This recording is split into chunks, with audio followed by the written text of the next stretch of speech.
ভাবায় যায় ৫০ বছরেরও বেশি সময় পর মানুষ আবার চাঁদে ফিরে যাচ্ছে। কিন্তু এবারের ফেরাটা আগের মতো শুধু পতাকা গাড়তে বা কয়েকটা পায়ের ছাপ ফেলে আসার জন্য নয়। না, এর পেছনের উদ্দেশ্যগুলো কিন্তু অনেক বেশি বড়, অনেক বেশি যুগান্তকারী। চলুন আজকের এই আলোচনাতে আমরা আর্টেমিস মিশনের আসল কারণগুলো এক এক করে জানার চেষ্টা করি। একবার ভাবুন তো, সেই ১৯৭২ সাল অ্যাপোলো 17 মিশনের পর চাঁদের বুকে আর কোনো মানুষের পা পড়েনি। প্রায় অর্ধ শতাব্দীর এক বিশাল লম্বা বিরতি। অবশেষে ২০২৬ সাল নাগাদ আর্টেমিস ৩ মিশনের মাধ্যমে মানুষ আবার চাঁদে নামার প্রস্তুতি নিচ্ছে। এই যে দীর্ঘ একটা প্রতীক্ষা, এর অবসান ঘটতে চলেছে। এটা সত্যি একটা ঐতিহাসিক মুহূর্ত হতে যাচ্ছে, তাই না? প্রশ্নটা কিন্তু খুবই স্বাভাবিক। এতগুলো বছর পর হঠাৎ করে চাঁদে ফেরার জন্য এত বড় আয়োজন কেন? এর উত্তর কিন্তু একটা মাত্র নয়, বরং বেশ কয়েকটা বড় বড় কারণ আছে, যেগুলো একসঙ্গে মিলে আমাদের ভবিষ্যৎকে হয়তো এক নতুন দিকে নিয়ে যাবে। চলুন সেই কারণগুলোই খুঁজে বের করা যাক। চাঁদে ফেরার প্রথম এবং সবচেয়ে গুরুত্বপূর্ণ কারণগুলোর একটা হল অবশ্যই বিজ্ঞান। চাঁদকে বলা যেতে পারে আমাদের সৌরজগতের ইতিহাস ধরে রাখা এক অক্ষত টাইম ক্যাপসুল। আর বিজ্ঞানীরা যেন সেই ক্যাপসুলটা খোলার জন্য একদম প্রস্তুত হয়ে আছেন। দেখুন, নাসার অফিসিয়াল প্ল্যান অনুযায়ী আর্টেমিস ৩ মিশনের কিন্তু ৭টা প্রধান বৈজ্ঞানিক উদ্দেশ্য আছে। তবে এর মধ্যে সবচেয়ে গেম চেঞ্জিং যেটা হতে পারে তা হল চাঁদের দক্ষিণ মেরুতে জমে থাকা জলীয় বরফ নিয়ে গবেষণা। কারণ এই বরফটা শুধু পানির উৎসই নয়, এটা ভবিষ্যতের রকেট ফুয়েলেরও উৎস হতে পারে। এছাড়াও চাঁদের মাটি বিশ্লেষণ করে আমাদের এই পৃথিবী আর পুরো সৌরজগতের জন্ম রহস্য সম্পর্কেও অমূল্য সব তথ্য পাওয়া সম্ভব। আর সবচেয়ে মজার ব্যাপার কি জানেন? এবারের এই অভিযানটা কিন্তু শুধু রোবট বা রিমোট কন্ট্রোলড যন্ত্র দিয়ে হবে না। প্রায় ৫ দশক পর মানুষ নিজে অন্য একটা জগতে গিয়ে হাতে কলমে ফিল্ড সায়েন্স করবে।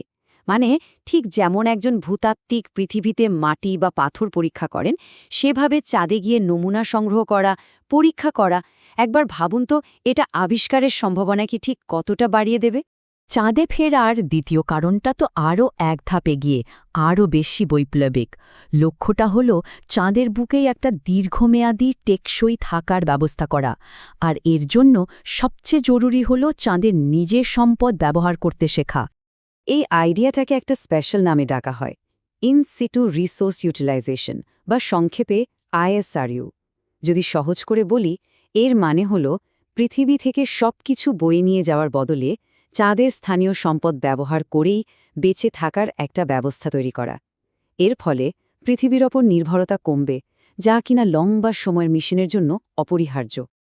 এই যে ISRU প্রক্রিয়া, এটাকে আমরা 4টা সহজ ধাপে ভাবতে পারি। ১. রোবট পাঠিয়ে আগে খুঁজে বের করা হবে কোথায় জলীয় বরফ বা অন্যান্য দরকারি খনিজ আছে। ২. তারপর সেই মাটি বা বরফ খনন করে তুলে আনা হবে। ৩ নম্বর ধাপে ওই তুলে আনা জিনিস থেকে নিঃশ্বাসের জন্য অক্সিজেন, পান করার জন্য জল, এমনকি রকেট চালানোর জন্য হাইড্রোজেনও তৈরি করা হবে। আর সবশেষে ৪ নম্বর ধাপে এই তৈরি করা জিনিসগুলো দিয়েই চাঁদে থাকার জায়গা বা অন্যান্য কাঠামো বানানো হবে। তো এই সব কিছু শেষ লক্ষ্যটা আসলে কি? নাসার প্ল্যান হলো একটা আর্টেমিস বেস ক্যাম্প তৈরি করা, মানে এমন একটা ঘাঁটি যেখানে মহাকাশচারীরা একবারে টানা ২ মাস পর্যন্ত থেকে রিসার্চ বা অন্যান্য কাজ করতে পারবেন। বুঝতেই পারছেন, এটা আর কোনো ছোটখাটো ট্যুর নয়, বরং চাঁদে মানুষের বসবাসের দিকে প্রথম সত্যিকালের একটা পদক্ষেপ। আর্টেমিস মিশনের তৃতীয় এবং সম্ভবত সবচেয়ে দূরদর্শী উদ্দেশ্যটা হল চাঁদকে মঙ্গল গ্রহে যাওয়ার একটা পরীক্ষা ক্ষেত্র বা প্রুভিং গ্রাউন্ড হিসাবে ব্যবহার করা। মানে চাঁদই কিন্তু ফাইনাল ডেস্টিনেশন নয়, বরং আরও বড় একটা যাত্রার জন্য খুবই গুরুত্বপূর্ণ একটা ধাপ। নাসার সহযোগী প্রশাসক ক্যাথি লুডার্সের এই কথাটা শুনলেই কিন্তু পুরো ব্যাপারটা পরিষ্কার হয়ে যায়। তিনি বলছেন, এই দশকে আমরা চাঁদে যা কিছু শিখব, যা কিছু তৈরি করব, তার প্রত্যেকটা জিনিস আমাদের মঙ্গল গ্রহে মানুষ পাঠানোর প্রস্তুতির জন্য কাজে লাগবে। ব্যাপারটা একটু ভাবুন, পৃথিবী থেকে চাঁদে যেতে লাগে মাত্র কয়েকদিন, কিন্তু মঙ্গলে সেখানে যেতেই লাগবে কয়েক মাস, আর পুরো মিশন শেষ করে ফিরতে ফিরতে কয়েক বছর। এত লম্বা আর বিপদসংকুল একটা যাত্রার আগে চাঁদেই তো সব প্রযুক্তি ভালোভাবে পরীক্ষা করে নেওয়াটা বুদ্ধিমানের কাজ, তাই না? নতুন life support system, space suit, rover আর ওই যে ISRU প্রযুক্তি, এই সব কিছু যদি চাঁদের কঠিন পরিবেশে ঠিকঠাক কাজ করে, তবেই না মঙ্গলের জন্য ভরসা করা যাবে। এবার আসি চতুর্থ কারণে। আর এই কারণটা কিন্তু শুধু নাসা বা কোনো একটা দেশের মধ্যে সীমাবদ্ধ নয়। আর্টেমিস মিশনকে কেন্দ্র করে একটা সম্পূর্ণ নতুন অর্থনৈতিক দিগন্ত খুলে যেতে চলেছে, যা আন্তর্জাতিক আর বাণিজ্যিক সহযোগিতার উপর ভিত্তি করে গড়ে উঠবে। আসলে আর্টেমিস কিন্তু একা নাসার কোনো প্রজেক্ট নয়, এটা একটা বিশাল অংশীদারিত্ব। হ্যাঁ, নাসা হয়তো নেতৃত্ব দিচ্ছে, কিন্তু এর মাধ্যমে তারা প্রাইভেট কোম্পানি আর অন্যান্য দেশের জন্য সম্ভাবনার এক নতুন দরজা খুলে দিচ্ছে। আর এর হাত ধরেই জন্ম নিতে পারে একটা সম্পূর্ণ নতুন লুনার ইকোনমি বা চান্দ্র অর্থনীতি। এই অর্থনৈতিক মডেলটা কিন্তু বেশ ইন্টারেস্টিং। একদম শুরুর দিকে যখন ঝুঁকি অনেক বেশি আর প্রচুর টাকা বিনিয়োগের ব্যাপার থাকে, তখন সরকার বা নাসার মতো সংস্থাগুলো সামনে থাকবে। তারা রিসোর্স খোঁজা আর প্রযুক্তি ডেভেলপ করার কাজটা করবে।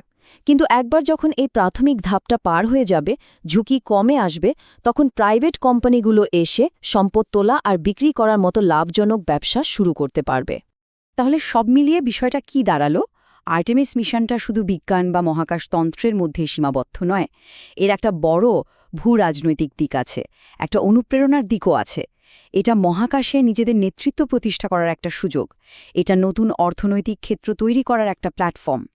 আর সবচেয়ে বড় কথা, এটা নতুন প্রজন্মকে বিজ্ঞান, প্রযুক্তি, ইঞ্জিনিয়ারিং আর গণিতের দিকে আগ্রহী করে তোলার জন্য একটা বিশাল অনুপ্রেরণা। সবশেষে আমাদের এটা বুঝতে হবে যে আর্টেমিস প্রোগ্রামের ভিশনটা অনেক সুদূরপ্রসারী। হ্যাঁ, চাঁদ একটা অবিশ্বাস্য জায়গা, কিন্তু এটাই শেষ নয়। চাঁদ হল মহাবিশ্বে আমাদের যাত্রাপথের প্রথম বড় একটা ঘাঁটি। এটা তো কেবল শুরু।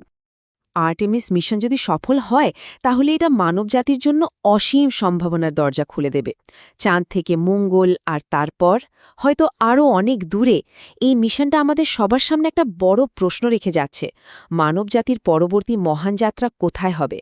উত্তরটা হয়তো ওই তারাদের মধ্যেই কোথাও লুকিয়ে আছে।